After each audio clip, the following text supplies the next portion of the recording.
Hey everybody, Blutoshi here, and I got Disco on my right. Did you survive the 1 day bear where you couldn't even go into your platform trading accounts, your TradFi BS, and trade anything? Nope, because they blocked you.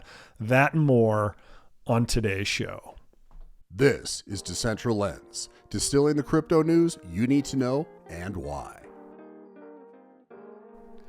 All right, I like it, Disco. Short opening. Appreciate you doing that. Yes, I liked it too. I used to get a little sick of my own voice just on the intro before, so we're happy about that.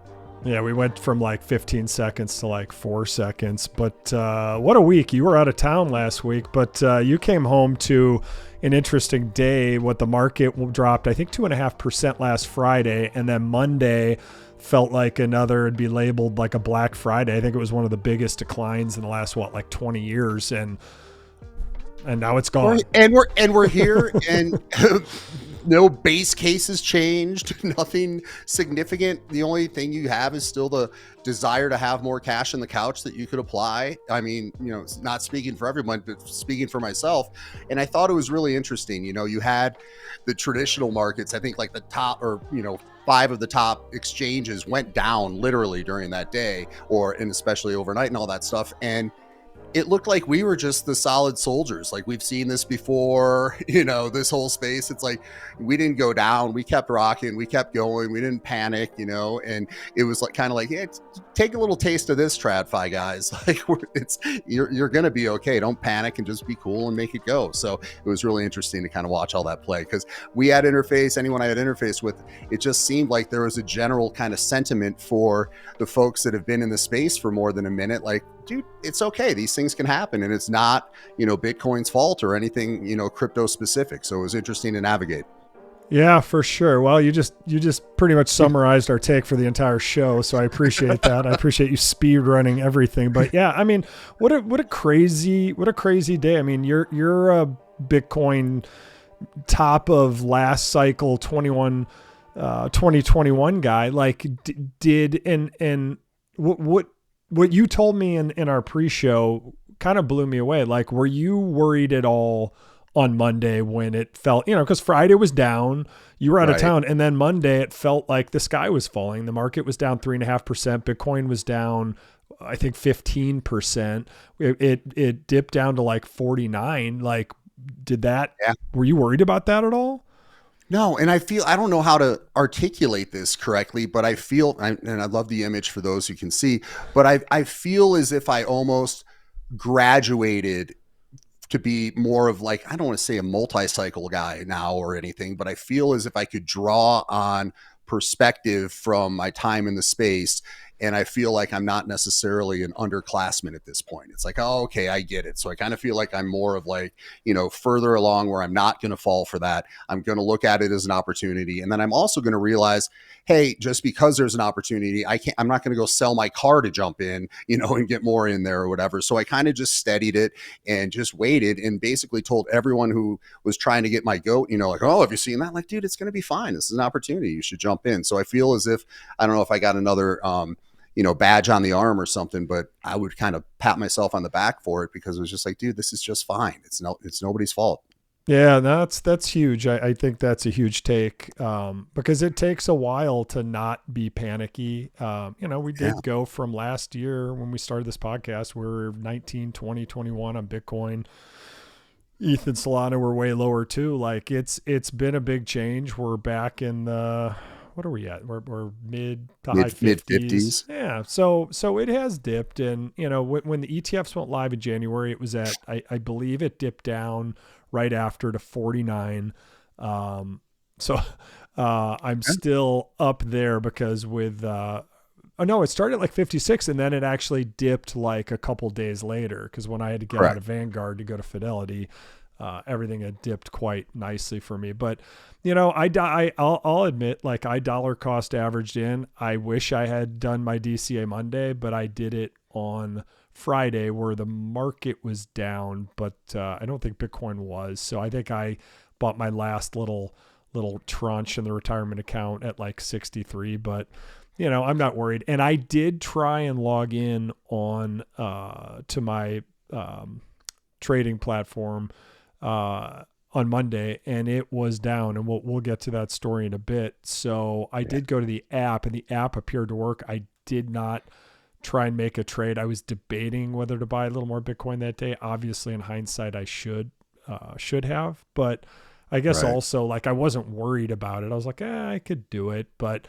sometimes when these things fall, like, you know, I mean, the U.S. economy, it just feels like it's hanging on by just like threads. It reminds me of like, you know, when you're a kid, like those last remnants when the tooth is falling out, like those back teeth, and there's literally like a thread of the molar or whatever the big back teeth are coming out. You can like spin them and everything. Like I can't imagine that 2.5 then 3.5%, and now it's come back and probably gained at least half that back, if not more. Like, so everything's like magically just fine. Even the Nikkei index out of Japan, even that one, I don't know if it recouped everything, but it recouped a lot of it. So like, what are these? What was that? Yeah, are these fire drills just so the whales can like not let us trade in the platform, so they can just like, you know, buy? Apparently they bought $14 billion in assets that day. We're not talking Bitcoin. We're talking like all assets. I guess retail investors sold $1 billion. So who knows? It just, it feels sketchy to me, but you know, and it feels so weird also seeing like before when I was, you know, when I would get more inclined to panic or whatever, it was specific to something within the space, you know, and it was like, oh, it's from FTX, or, oh, this is because of X, Y, or Z, or a dump from this. But this just seemed to coincide with the macro. It was as if it was kind of tied to it. And it really, we've been talking, you know, obviously there's been, you know, some potential unloading with Mount Gox and all that stuff over the, you know, past couple of weeks. And, you know, Blue, you've been saying, you know, hey, we could probably have one little more, you know, little dipper that before we kind of run and go. So it kind of happened, but it didn't feel like it happened as a result of crypto or Bitcoin. And in that was very kind of, I felt much happier that I had exposure in both worlds as opposed to just one. I didn't feel like, oh, I'd be better off just with stocks. I was like, thank goodness I have, you know, this other kind of hedge in place against, as you were saying, you know, the whole kind of global economy and everything in the stock side of it for sure. Yeah. And it's interesting because my theory and thesis has always been everyone who listens to this show, and please share with your friends, by the way. And we are on Spotify, YouTube, and if you want to just listen, we do record this a video too for YouTube, and obviously here live on X. But yeah, it's just, it's a lot to wrap your head around, but Bitcoin always seems to dive first and dive harder in these panics, because we always forget we see Bitcoin as a run to safety. You know, we're fully orange pilled Michael Saylor, you know, single, double, and triple Bitcoin maxi, which if you have not seen that video, we'll talk about it in a bit, but you have to watch. Go to Michael Saylor's Twitter account and watch it. It's like 20 minutes, I think. It's, if you think you're a Bitcoin maxi, you like, I have a lot of my wealth in Bitcoin, and I'm low on the curve. I'm like, you want me to mortgage everything? But, you know, Bitcoin tanked first, and then, you know, and it's rebounded, not fully, but it's rebounded a lot, but Bitcoin tanked first. So it's like, I guess part of the beauty is like, I bought those 2 Bitcoin in March of 2020 when it went down below $5,000. And I was like, it was kind of how you feel now. I'm like, unless the world literally goes to hell in a handbasket and COVID kills everybody, which was possible, but I'm like, then it doesn't matter if I hold Bitcoin or you can't take it with you. Or an excess of mattresses or, you know, like turkey feathers. Like, it didn't matter. I'm like, it might as well be Bitcoin. And it shot up immediately, like days later, and it stayed under 5,000 for maybe a couple hours. And that's probably the best, like, non-panic, non-FUD brain takeover trade that I've made. And now the bags are packed, but the beauty, you know, it's a blessing and a curse, but all the Wall Streeters think that this is the most risk on asset you can have. They're like, I'll dabble a little in Bitcoin. And then the market goes down, and that's the first thing to go, probably to cover all these shorts and all these liquidations that happen in the market.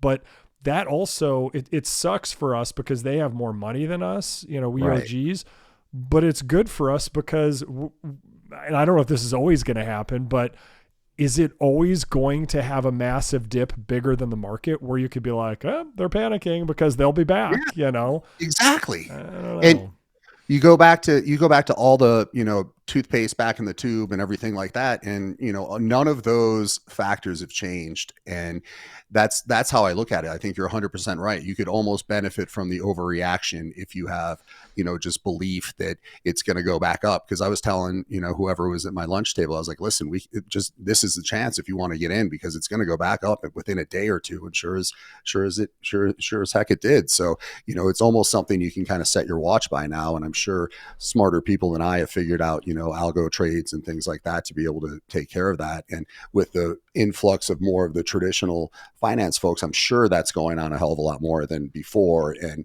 it does. Then I start thinking and going back to the other thing of just, as you said, like your bags are packed, you're on the plane, wait for the flight to land, and you'll be happy when you get off, and it's like, just enjoy sit back, relax, enjoy the flight. Yeah. And, it's funny, like when we record this show, like there's a part of me who, we're independent media and we want to report things as we see them and be as honest as possible and give people the takes and weave all the stories together. But it's funny that the more you pack your bags with Bitcoin and kind of make that your personal reserve currency, the more the more it allows you to just be artistically free to create whatever vibe you want. I just wonder, is this thing, which our conjecture is obviously, and everyone here, like it's going to rip, like it won't matter if we get sponsors, like none of that old school commercial and that bullshit model that you and I came from. I mean, we came from the entertainment world where we were responsible, both of us, in totally different worlds of make sure you got to put ads in there, put ads in the entertainment, and so many things. It's so much more subtle now. Like the commercials are obvious, a Super Bowl commercial is obvious and TV commercials are obvious, but look at all the product placement. Like sometimes it's not until after you watch something. Like my daughter and I, we're at the tail end of summer here and we're watching a lot of Modern Family reruns. And in the later seasons, there's a lot of scenes in a car and it's a Toyota. They all drive Toyotas and they make sure the little 28-second little gag at the end, it's like as they drive away, it like you make sure you get that Toyota logo in there. Let's go places. Let's go places, Disco. Let's go places. So, it's a cool feeling. Obviously we're not rich, Disco. We're pre-rich, right? But it feels cool to talk about the things we want and to share the important things to us, to our fellow listeners, because like at the end of the day, it's about integrity and it's about having fun and talking about what you want to talk about. And I think there's also a big opportunity or need that's going to continue to develop, which is to find people that are taking the chance to think critically about what you're absorbing. And, when you saw news, which we can get into in a little bit, but you see like, an announcement of, a running mate, and you can go to X major, this major media outlet, and you're going to hear one side that's just like, oh, this was brilliant. And then you're going to go on the other side and they're like, oh, they're cooked. So it's like, you need to kind of find a community of people that are committed to looking at things critically. And once you kind of have that light bulb go off, your baseline on pretty much everything changes. So I think that now we're really in an age where, as you say, it's kind of up to yourself to create your own palette and canvas. And when you're in that space, that's kind of your mission or your guiding forces are kind of the things that you believe that you can actually say, dude, I do believe this. Like I do believe that Bitcoin's going to be okay. I do believe that it's not, that's going to be something that's going to be transformative. And if I do believe that, then, X, Y, and Z, I can tune out, or I can look at it more from an entertainment perspective. Yeah, absolutely. You can pick and choose your stories. And I have to say, as time's going on with RFK, the more I see him speak on the X timeline or just anywhere, the more I like his take, because he's calling out, and Trump did it in the last cycle with the mainstream media with fake news. And, I came from a very democratic town, And I don't want to speak for you, but, you know, I was like, how can you just, you know, stonewall that? But, you know, and a lot of it, now I look back, I'm like, some of it probably wasn't fake news, but I think that was just what he used for everything. But a lot of it probably was. And some of the coverage of him, because the coverage of RFK, they're trying to make him out to be this quirky, eccentric, like now I'm hearing something, he put a bear somewhere on like an island and not like in Central Park or something. Yeah. And like, I haven't looked into it, but like mainstream media, that they're going with a narrative of this kind of ruling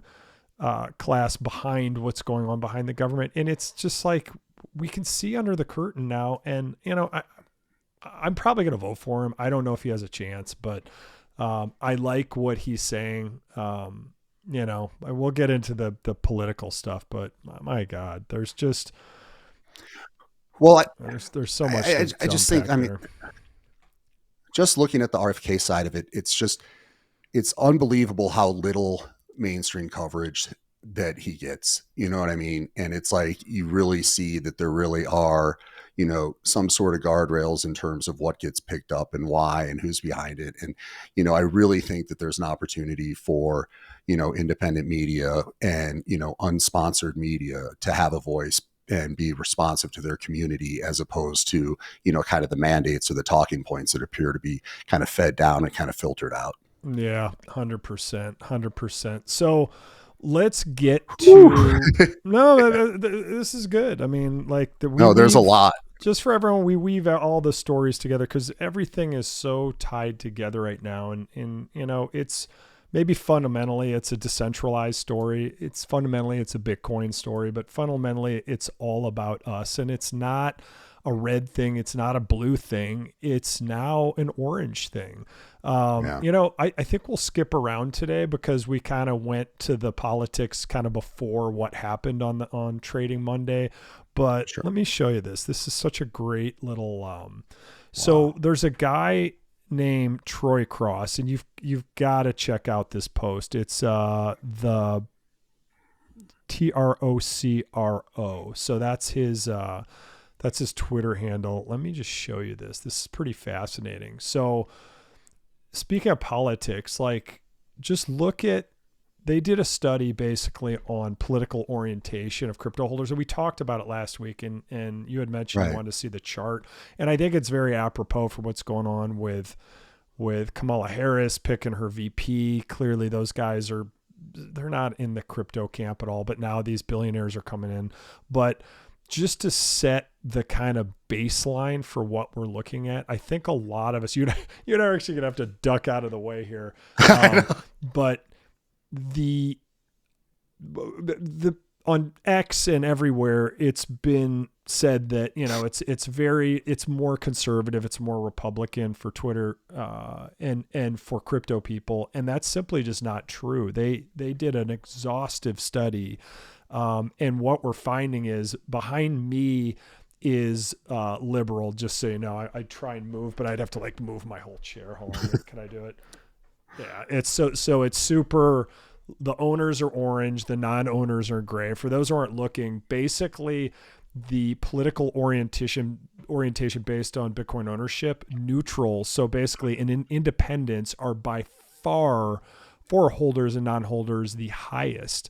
And then for Bitcoin holders, for conservatives, it pops up a little, but for very, very liberal, it pops up a ton for holders. So it's interesting how the neutral and both spectrums, but really everywhere. I mean, if you look at this chart from orange to gray, holders to non-holders, besides the liberal, which is way more outsized, and the super conservative, which is a little outsized, everything else mirrors just what someone considers themselves politically. So the point is, this is not a red thing or a blue thing. This is an orange thing. And we are all, as Bitcoin holders, we're transcending this entire bullshit of red versus blue in the same, not that a lot of these things they've been fighting about for 20, 30, 40, 50 years they're important,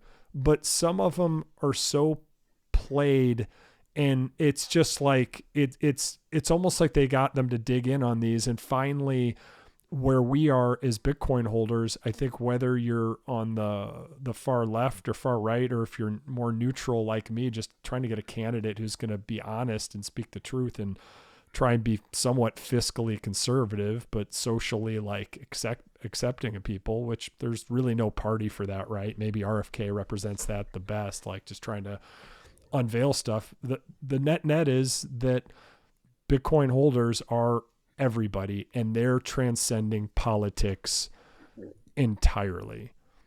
Yeah, it was interesting.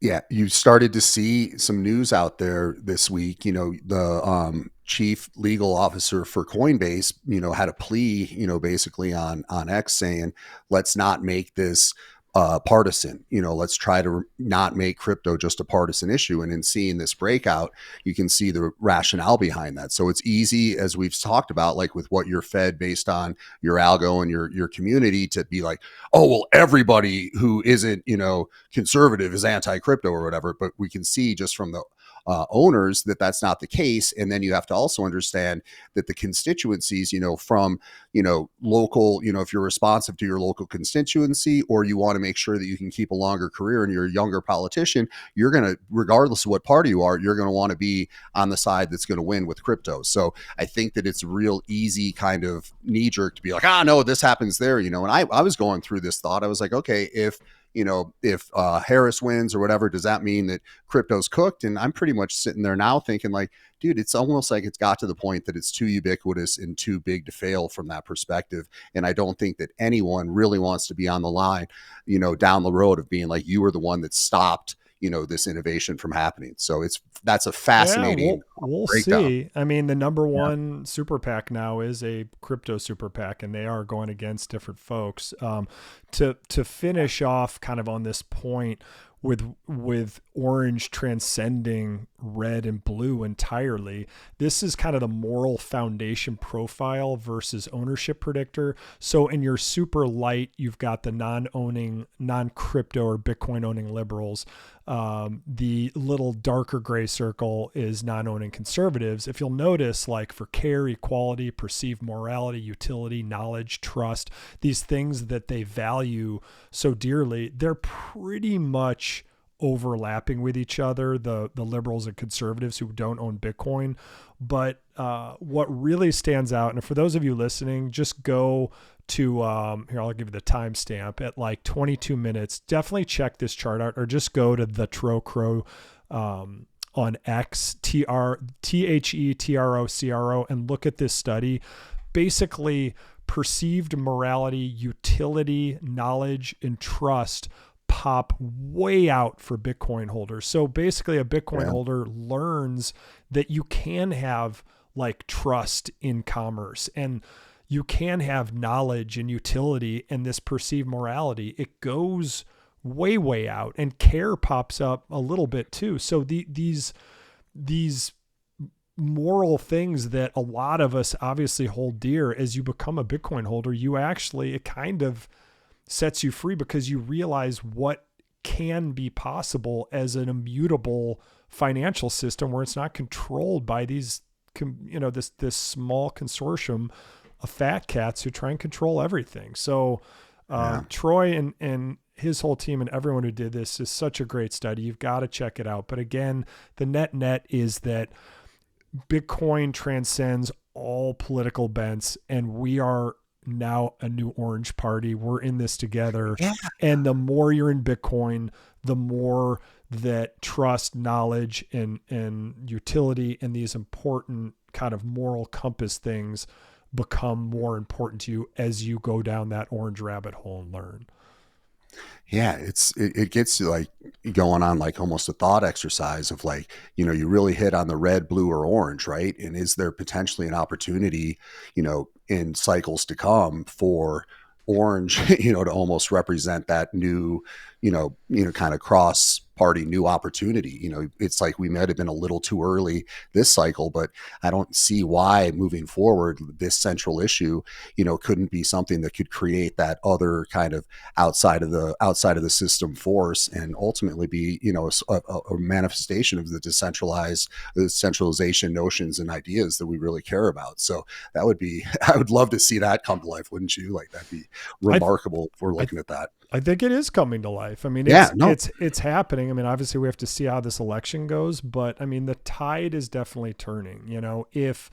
Let's just jump over to, we'll go politics first, and we'll go back to what happened Monday, but let's go to Kamala and the whole, so she picked her VP, this guy, and Disco, more than I do. This guy's from Minnesota. It sounds like he's a veteran. It sounds like he's got a really good track record. He was a school teacher. He's got a lot going for him. It sounds like he's not very crypto friendly. Correct. And now the important thing to take out of this, and I'm putting this picture up there a little tongue in cheek, folks, but the net is there's a bunch of billionaires like Mark Cuban, I believe Reid Hoffman, and a lot of these guys, this crypto for Harris. It's like her pick is not crypto, but these billionaires are saying, don't worry, like they're going to get there. Now, I hope they do. Again, for me, it's bipartisan. I hope whoever wins, orange wins, Yeah. 100%. And just kind of flush that out. So yesterday, she made the announcement. It was a little bit unexpected to a degree because Josh Shapiro was leading in Polymarket, like maybe 60 something percent to him being in like closer to 40. She picked him and they did the big rollout and everything like that. And on that exact morning, they announced that there's now a new crypto for Harris PAC that formed, and they're going to be doing a meeting, I believe, next Wednesday, which I'll probably tune into just to see how they're trying to position it. And yeah, the main person that they're dangling and being behind it and being involved is Mark Cuban. So we'll see how that shakes out. But that was the immediacy that they felt that they had to kind of counter the narrative of now we have this. So I kind of saw this as a new force, like, hey, dude, we're not going to let that become the narrative. We're going to, show what's going on. And it's, with Fair Shake or, any of these big ones, they're not necessarily partisan at this point either. They're more orange. They're looking to support the cause that we believe in so much. So I thought it was just interesting that they were ready to go that quickly with the announcement of this new kind of counter pro crypto organization. Yeah, 100%. And the way you just phrased that, I'm going to add Steven's thing. I thought this was pretty funny. We need an orange party ticket, Blutoshi Disco 24. Well, that wouldn't be a bad call. We're both business owners. We've had a ton of different businesses. So, Steven, I always appreciate your support. He always pops in, and he's one of my favorite people in the space, and he's my new with Scribe on the road conference BFF. So, dude, next time we're getting a big old house, and we're gonna get some cool artists with us, and we're gonna have a good mix of people. And we'll try to do a filter on Airbnb or Verbo to get an orange colored home. We'll see if we can pull that off. Ooh, or maybe we'll ask him if we can paint it orange, pay a couple extra $1,000 to do that. But in all seriousness, like your take, Disco, it didn't even dawn on me, but that's really important that it's not necessarily the news of the VP pick, because I have no opinion on that. I haven't researched them, nor will I. But the fact that they came the next day saying like, wait, like, don't worry, like crypto, we're still not. Day. Yeah. And it sounds like you're saying, this crypto for Harris is she tied into this, or is this these left-wing billionaires saying, hey, we've got this thing? Like, is she giving it the stamp? Or we don't know. They haven't gone there yet, but the fact that I believe she just hired someone from Binance to get involved. So they're readying that. Like, I think they're writing out this announcement and trying to kind of milk that for as much as they can. Obviously the convention's coming up, which is a whole other situation. Who knows if it gets ironed out ahead of that and we could actually hear, some pro, crypto policy potentially, which would be probably pretty seismic if we heard it come out of the Democratic National Convention. That would kind of be like a, all clear for us to be like, well, okay, cool. Either way, crypto is going to be protected a little bit and be in good shape. So it's evolving, but I was fascinated that it happened the same day. It was like the press release went out and then all of a sudden this thing gets formed and they're having a meeting on next Wednesday, and we'll send out the link for that because I think it'll be interesting to see A, who shows up, and B, how far they're really going to push. Because one thing I found so interesting is in watching the Saylor situation and watching just kind of the news come out of Nashville, it was all very much aligned. Like, you had Saylor talking about the reserve currency of like they should get, 4 million or whatever it is. And then that was kind of the same thing that Trump said. It was kind of the same thing Loomis said. So it's fascinating if we could then hear Democrats start, kind of advocating for the reserve currency side of things. Then that would kind of give me the ollie income free, like we're good. We don't need to play kick the can anymore. We've really arrived. So yeah, that's great that we pulled that up. Yeah, I mean, let's just go right into it then. So Michael Saylor's speech, if you have not seen it, you absolutely have to see it. I'm sure everyone's seen the chart I have on the screen. For those listeners, he is predicting by 2045 the base case of a one Bitcoin would be about $13 million. The bear case would be about a $3 million Bitcoin. The bull case, ho hum, would be a $49 million Bitcoin. Now, remember, you're not around him. You are absolutely not bullish enough. He is, I mean, you gotta check this out. So like, he's predicted by 2045, the Bitcoin market cap, it's about $1 trillion now to go to about 280 trillion. Gold, he's saying 45 trillion. So Bitcoin will flip gold. What is that? 6 times over roughly. Art will be 110 trillion, equity 850 trillion. So your stocks basically. Real estate, the biggest by far at 1.360 trillion or 1.36 quadrillion. Right. Bonds at 840 million, money at 500 trillion. So, take it or leave it for what you will. Bitcoin has already grown super fast, but if watch this video, it's insane how, so here's basically the breakout. So Bitcoin, it's not like Bitcoin, it's not like it's half the chart. It's just like real estate's still the biggest one. Money, currencies all over the world are still bigger. But if you want to run to a store of value, you go to Bitcoin. But he talks about individual Bitcoin strategies and how to handle it. And he's got Normie, which is 0% Bitcoin, which is NGMI, obviously. He's got at Bitcoin at 10%. A Bitcoin maxi would be holding 80% of your net worth in Bitcoin. A double maxi is holding an 100% and $125,000 mortgage on whatever. So taking out debt like he has to buy more Bitcoin. And the triple maxi is 100% of everything and taking out like a $250,000 loan, basically taking the loan out on your house and just going into debt for Bitcoin. And you'll just have to watch it. Like, and I thought I was bullish. Like when you watch Michael Saylor, it's just, we're not bullish enough. We saw Michigan's coming on board, the state of Wisconsin with their pension funds. Like, it's happening. Remember from a couple months ago, Disco, Mr. 100 Bitcoin. It was an account that bought 100 Bitcoin a day. I think some people thought it was not El Salvador, sovereign or something. Yeah, right? I think it was Qatar, one of those Middle Eastern countries. They just bought on the dip on Monday. They bought 1,000, I believe. So, slowly, suddenly, all at once. But again, do go to this Michael Saylor speech. It's 37 minutes, but it is definitely a must listen. What really, what I was most surprised about in that, because I was like, yeah, obviously, it's going to be very bully or whatever, right? But even when he outlined the bull projection, and when you did see that in 2045 representative of the percent of the overall kind of asset allocation globally, I don't think that's a stretch. You know what I mean? Like from like business school, it'd be like people would do this and it'd be like, oh, the Excel guy would be like, well, let's just say we'll do 10,000 units So instead of true. 1,000 and we got a great Oh business my plan. God. So I always look at everything like from that, like, dude, are you just adding a zero to make it look good? But when they showed that it's really, you know, kind of concentric or, you know, along the same lines as like gold or whatever it is, it's not outlandish to think that that's a very legitimate projection. And that just makes me want to, you know, figure out ways to acquire more Bitcoin at this entry point. Yeah, I feel like each show we have, we just get more and more bullish regardless. So I wish it was today. Like I wish it was Black Wednesday instead of Monday, so we could be right in the middle of it. And you know, the this is fine.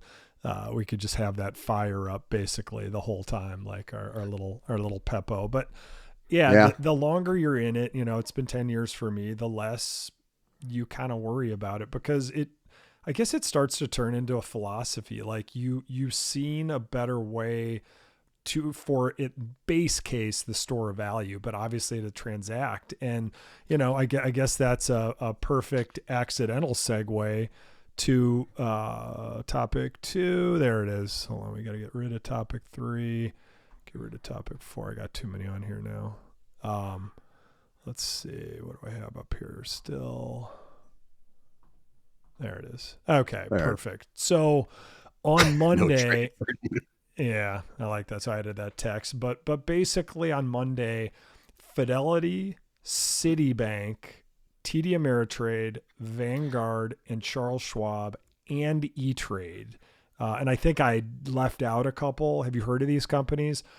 All of them at some point on Monday. And I can confirm with Fidelity, I could not get in to my account. So, you know, was that a setup or was that, but it's just, again, the financial system is open 19%. You take holidays, you take off hours, you know, it's open in the Midwest from, what is it, 9 or 8:30 to 3. So it's open 19% of all the day in a year. It's open 19% of the time. That is nothing. Bitcoin is open 100% of the time. And again, I guess we're going to Michael Saylor a lot, but he had an awesome tweet yesterday, and then I'll let you go. He's basically like, you got air 100% of the time. You got water 100% of the time. Maybe like currency and store of value should be available to trade 100% of the time. I mean, it's just absurd. So if we didn't, you know, if I wanted to buy and so many people wanted to buy and they didn't panic, they couldn't. They literally couldn't buy while all the dumping was happening, knowing that they might be able to get a little more Bitcoin ETF or a stock that they want or whatever. So, yeah, it reminds me of a couple of things. But first of all, it reminded me of when we used to have, there was like a series of times where it got volatile, crypto specifically, even on a run up or a run down, and like Coinbase went down and everyone was like kind of conspiratorial, like what the hell, why couldn't they figure out how to have enough bandwidth or be ready to kind of handle these flows? And seeing it then impact these like old storied, you know, franchises, for lack of a better term, and have people get locked out. It's like, oh yeah, now you guys kind of know what we've weathered. And it was interesting again to see that it didn't impact,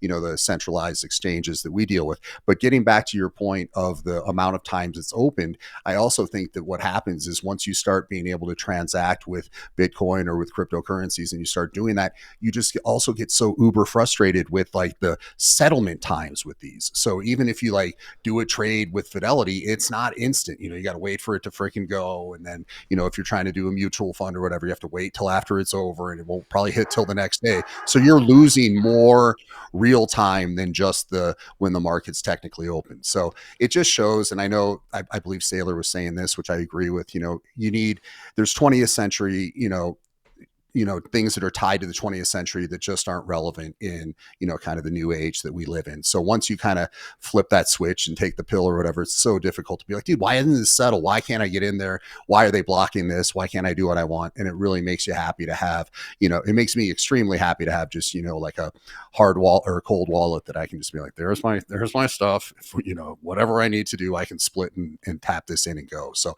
that's part of that whole liberation. And it really did kind of manifest in watching these TradFis kind of struggle during, you know, basically just a dip. It looks like. We'll see.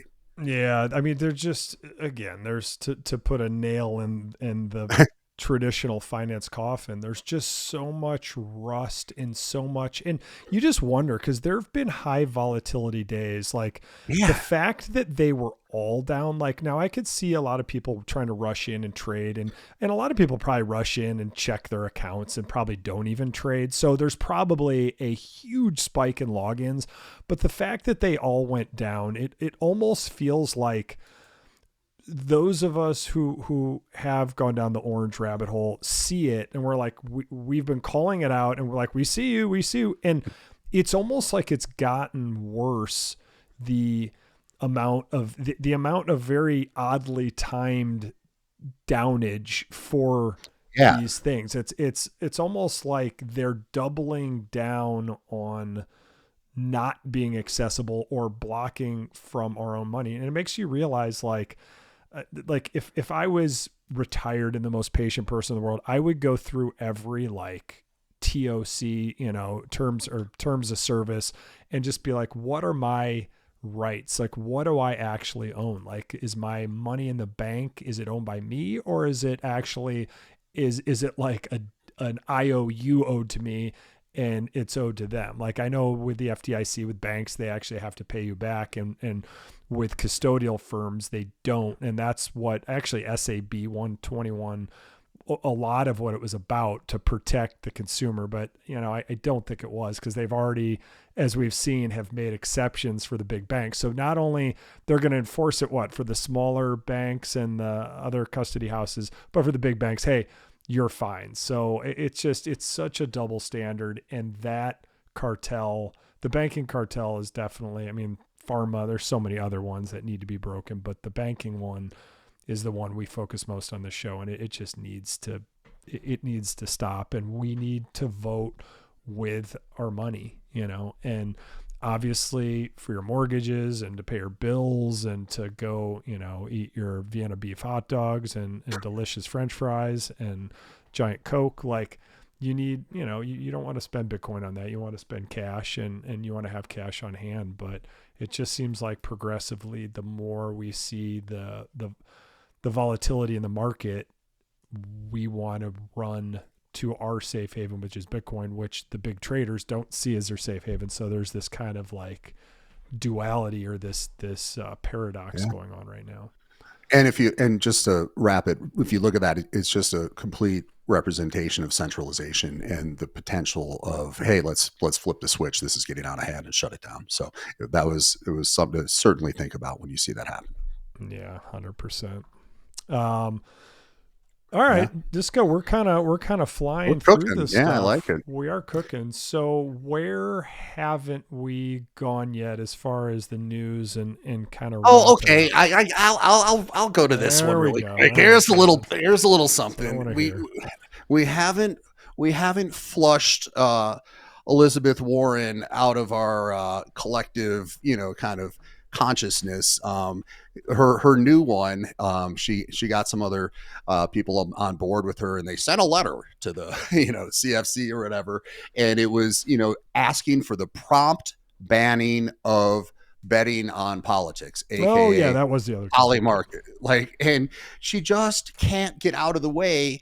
And subsequently, you look at poly market, and we're on like day 7 of August, and it's already north of 100 million in volume. So you're just seeing, she's going to come against this, and she's again using kind of the shield of, oh, well, this could lead to political violence or this or that, to try to tie into these smart contracts based on political outcomes. So she's moving to totally ban and just immediately pull the plug on any of these predictive markets that touch anything that's news related or election related.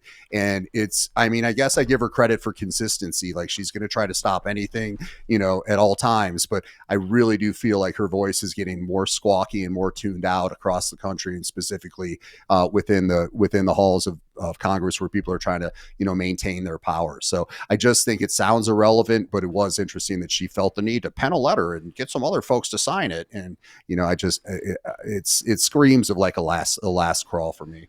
But you said that this Minnesota governor was kind of in her camp? Was he one of the ones to kind of back her letter, or he's not going No, to touch that no, with a no. 10-foot pole? No, he didn't touch the letter. It was the usual suspects, and it's interesting because then on that same side, you had, the SEC trying to shut down Coinbase's request. I guess Coinbase had a subpoena to try to get their hands on Gensler's emails. And originally it went all the way back to when he was at MIT, and they wanted any email that was related to crypto, and they kind of dropped that part. Now the SEC is trying to have New York just not let any of Gensler's emails become part of the case. But we'll see how that shakes out. But looking at this, you just see, if we're looking now for everyone who's listening and not watching, we're looking at Polymarket's homepage, and all this stuff is related to this significant change in the Trump-Harris election projection. Like, it's remarkable. Whether wherever you sit, you can't deny that now we're looking at Trump at 51% and Harris at 47%. And I don't know if we could go back 17-18 days on Polymarket and see what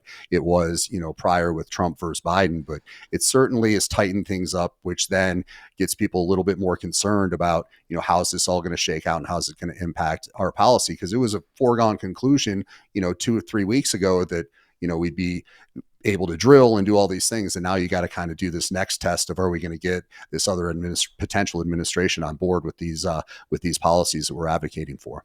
Yeah, and just for those who don't know, most people in this show do, but Polymarket is it's based on Ethereum layer 2, but it's a betting site, and a lot of it is politics. Also, how many gold medals you won. Like, it's pretty much betting and everything, but a lot of people are using it as predictors for general outcomes. And I can't, we could probably use a Wayback Machine for Polymarket, but I can tell you, Disco, I think Trump peaked at like 70%. Yeah.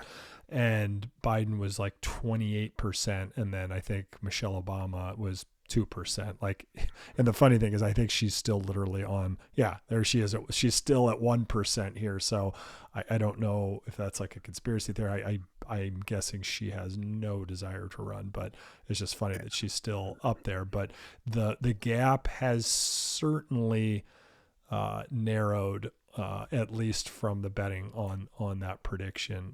And there's, on the presidential election itself on Polymarket, there's 539 million bet on this. So Nate Silver, who from 538.com, is now an advisor to this. So a lot of people are using this to look and get the temperature better than canvassing and all the other things that don't work. Because obviously, if you see a number you don't recognize on your cell phone, I just have them blocked and it just goes straight to voicemail. But some people, you're not answering that phone ever. So no canvassing. One thing that's interesting, and this kind of goes back up, the data that Troy came up with and shared, was a lot of folks, myself included, were even wondering if Polymarket skewed one way because of, it was more crypto centric. So does that mean that it was going to have more of an inclination to support, Trump or conservatives? But when you see this actually now come down to narrow, 51 to 47 or whatever it is, that kind of blows that out the window again. That kind of reinforces, Troy's data and results there. So it's kind of a validator of, and basically people who are going to do predictive markets and place, wagers, so to speak, they don't really care about the politics. They want to win the money and they want to get the right results. So it kind of, in a way, legitimizes it to me, if that makes sense. Yeah, because you're right. I mean, and Warren, she wants to get rid of it now, right? And there's probably an argument to like getting rid of, like, you don't want mega whales. Like, think about it. That could be, let's say each Republicans and Democrats each get a war chest of, $1 billion, $10 billion or whatever. They could literally place their own bets there and try and skew it. So people are like, the other guy doesn't have a chance. Like, think about it. Like, so I get it. Like, that's a pretty touchy one, but like you said, if people are betting and are trying to win on outcomes, and it's not a stacked deck with whales trying to like completely put their big, gold bars on the scale on one side, then it's probably the best indicator that we have right now. Yeah. And as I say, I think it validates it quite a bit. So That's all going on. You have, we can Go into talk a the little bit. go into the Gensler stuff a little more. So that is interesting. So Coinbase is basically saying, okay, we're coming after you now. We're subpoenaing, and they want, this isn't like his SEC chairman email. This is his private email to it. This is everything, correct? Yeah. And I think I think they also went and I don't know if they I think they included MIT in the subpoena originally, saying, we want to go back to when your days there and see anything related to your stance on crypto and everything like that. And I think that part of it, maybe because of the university system or whatever, kind of got like, that's too far or whatever. But they want to get, his emails, personal and official, to kind of be able to basically probably throw his terms right back at him or figure out what the motivation is for, this very hawkish stance and choke point and everything like that. If he didn't delete those emails, which I'm sure he will if it comes down to it, like, it would be, I mean, it's so obvious how they behave with the regulation through fines and enforcement. And now those are, yeah, through monetary fines. I mean, the banks have been fined tens and hundreds of billions of dollars, but the crypto companies too. And, we finally fought back, but now everybody's fighting back. I think I just saw somewhere that there's a bank that was it Chase? It might have even been Chase. They're going after like the SEC and saying you're overreaching. So it's coming from all sides now. So good for Coinbase for leading the charge, and Uniswap's got their own. I think David Hoffman even has his own lawsuit. Like, good for these folks for like turning the scales. Because remember when we started this podcast, and a year before that, like in the early 2020s, like it was like, oh, they're coming after you, and nobody did anything. And now once one person did, it was almost, and maybe the A16Z and the big, multi-billion-dollar whale money had to came in and be like, what, where they are the backers now to just like change the whole system. Maybe that's what was necessary, because Coinbase alone would be like, going against the government, they could bleed us dry forever. So I don't know what that tipping point was, but now that one did it, everybody's doing it, and it feels like we're on offense, which is great. Yeah. Yeah. And just, you look at, I shout Coinbase out for that for sure, but you also got to imagine like Marathon, and some of these miners are really, want to make sure that they're, on ramp to big fortune in the future as a result of this stuff is cleared as well. So there's so many different dynamics going through that. But yeah, I felt back in the day, and, we kind of talked in the beginning about how I felt a little bit like I graduated to, being more of an upperclassman by being kind of cool during kind of a shakeout Monday. It's just like, we're there, we're ready. And it's nice to be, not on the heels and not scared and be like, dude, bring it. And now basically everyone's saying, bring it to the Democrats. Like, well, okay, we'll bring it, because this is a block that's going to essentially potentially, tip the scales for a lot of different races. And it's pretty cool that we're at this point. Yeah, absolutely. And the final thing that I want to share is, we talked about Monday, we talked about, the huge dip there, and those who could buy more, obviously, at least in this more medium window, have made the right call.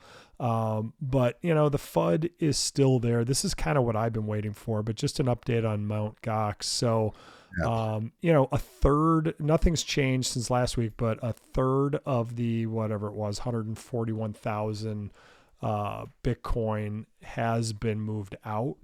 So 1/3 has been moved out, but I did follow those wallets. So there was about 141,000 Bitcoin. Now there's 46,000 left at Mt. Gox, but I have followed those wallets, and like the big one here's 42,000. So it went to Mt. Gox. Here's the 33, and then it went out to this wallet.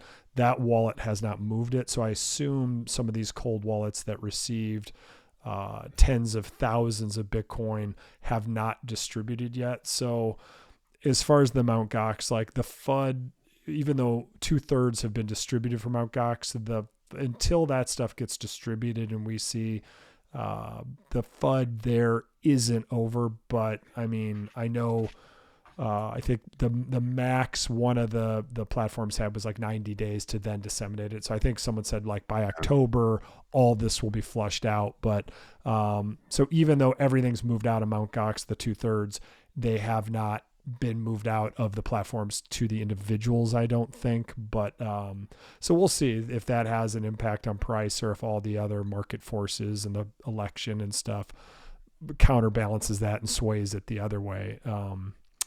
I know that you and I were talking about Bitcoin and Ethereum too, which is interesting because Bitcoin has been down the last couple of days, a couple 100 million, which doesn't, it sounds like a lot, but it's really, I mean, we're still up 17.1 billion, and that's with Grayscale losing $19 billion. So the Bitcoin, the Bitcoin is up overall, but has been down the last 3 days, including obviously the big fall on Friday and Monday. But interestingly, you pointed this out, Ethereum is up. So, which is just, to me, it's just, it's pretty nuts that, it's up, but it's up, but the scale of it is so significantly less. You know what I mean? So it's easier to go up if it's lower numbers. But you're right; it is moving that way. And I think that when I looked at that last, like it's mostly BlackRock, right? It is mostly BlackRock. Yeah, where are they? Yeah, Franklin Fidelity, BlackRock. Yeah, so they're up 869 million. So they're almost at $1 billion now. Fidelity. They're usually half on the Bitcoin side, but on the ETH side, they're like more a third at 335 million. Bitwise 295 million, and then the other ones are pretty teeny. So, and remember, Grayscale is down 2.2 billion. So that, on a smaller scale, that trade is still exiting. So it's still so early for Ethereum here. Like I said, on the last show, I'm not nibbling on that one.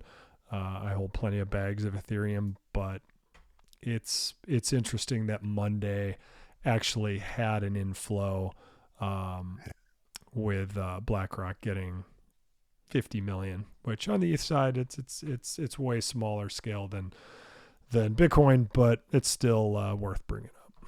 It's still up only. Oh, the last thing I wanted to hit, just because I think it's significant. It started today, and it's on the kind of the adoption side of things. But Morgan Stanley today officially greenlit all of their, I don't know if they're agents or consultants or whatever, to there's 15,000 of them, and they let them now offer the Bitcoin ETFs. So again, you see these things, we see the Mt. Gox, we see everything like that, we see a macro crash, and at the end of the show or at the end of the processing, there's still a lot of demand coming that we haven't even foreseen or really factored in. So I go back to that freaking little piece of the pie that Bitcoin can represent from Saylor's thing in 2045. And I don't see any reason not to be at least on the base / bull side of that projection. So it's just be cool. It's an interesting time. Just pay attention and really kind of enjoy it, I guess. Yeah, it's bull markets are awesome and they're fun. And, with ordinals and runes, they're still, ordinals did go up from Monday, but they're still down pretty heavy, as are runes overall. But, again, I think things have to roll into Bitcoin. I think we need more stability there. I think runes needs more infrastructure to be able to buy individual runes without having to buy like blocks of it. But I think everything will have its day. Like ordinals was huge for like 2 or 3 months at the beginning, in January and February, March of what was that, 2023 last year. And then it was dead all summer into the start of our podcast. And then it just picked up like boom. And everyone was all in again, and a whole new slate of people came over from ETH. So, we when it's summer, we bide our time and we have fun, but it's all going to come back. But I think certain things like Bitcoin going up is going to have to fall in place before ordinals and runes go up again. All right. Well, for everybody, we do this show for entertainment purposes, and nothing should be construed as financial advice. Do your own research, protect yourself. Don't get caught up in too much FOMO. Stick to your plan and enjoy yourself out there. And if you guys have any ideas or things that, suggestions for the program, the show, topics, guests, just shoot it. We're very open to it. We'd love to have a two-way conversation with y'all, and we really appreciate it. If you'd hit the follow or the like and share this, that'd be great as well, because we're just trying to do this, as we've said in the beginning of the show, we're trying to do this as our own thing and be independent, and not kind of have to respond to anyone or go down any topics that aren't totally organic to us. So we really enjoy doing it. We appreciate you sticking through the show and tuning in next week. Yep. It's always a pleasure. Take care, everybody. Until next week.